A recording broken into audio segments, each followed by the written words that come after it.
Take us through what the movement on the bourse is looking like right now.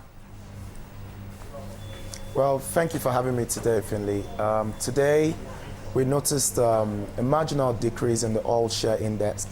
The all share index closed at 21,335.94 points. That's a 0.32% loss from yesterday's position. We also saw today that there were about 20 gainers. Among the gainers, we had IBTC, Stanbic, and PLC. And then we also noted that there were about 46 losers today. And there were about 68 other stocks that stayed flat from where they traded yesterday. All in all, it wasn't, though the all-share index went down today, but it's been a bit of a recovery from where the week started for the bourse today. Well, once again, the banking sector is under the spotlight. The CBN has asked banks to come out with their full disclosure on loan provisions by the end of September. Did these banks not in the first place come out with their full disclosure on loan provisions? Well, it's been coming. We expected the CBN to give a definite time at which the banks will give full disclosure on their loan portfolio, especially the non-performing loan portfolio for which they had to make provisions for. This is the third quarter in this year, and it will be interesting to see the results of the banks come end of September 2009, because it will give a clear picture of what the bad loans are and the provisions that have been made for the banks. Going forward, this would spell good for the banking industry, because investors alike and shareholders and even the people who have monies in the banks would know the position, the financial position, and the strengths and weaknesses of the various banks. So it will be interesting to see the results. And of course, we'll keep an eye on that story.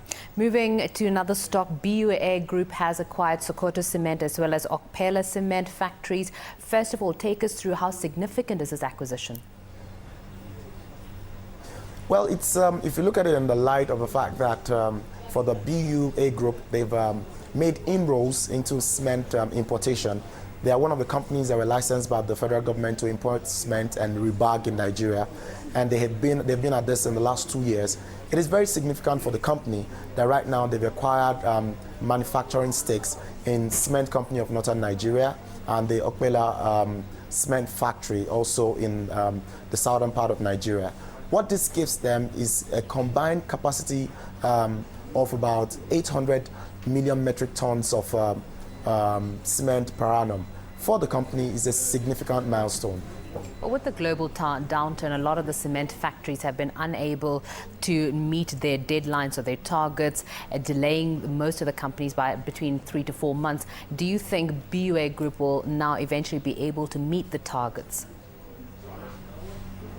Well, it's achievable if you look at it in with the sense that because of also the meltdown, that you find that what has happened is that some orders that have been placed, that some of those orders have been turned down in recent time.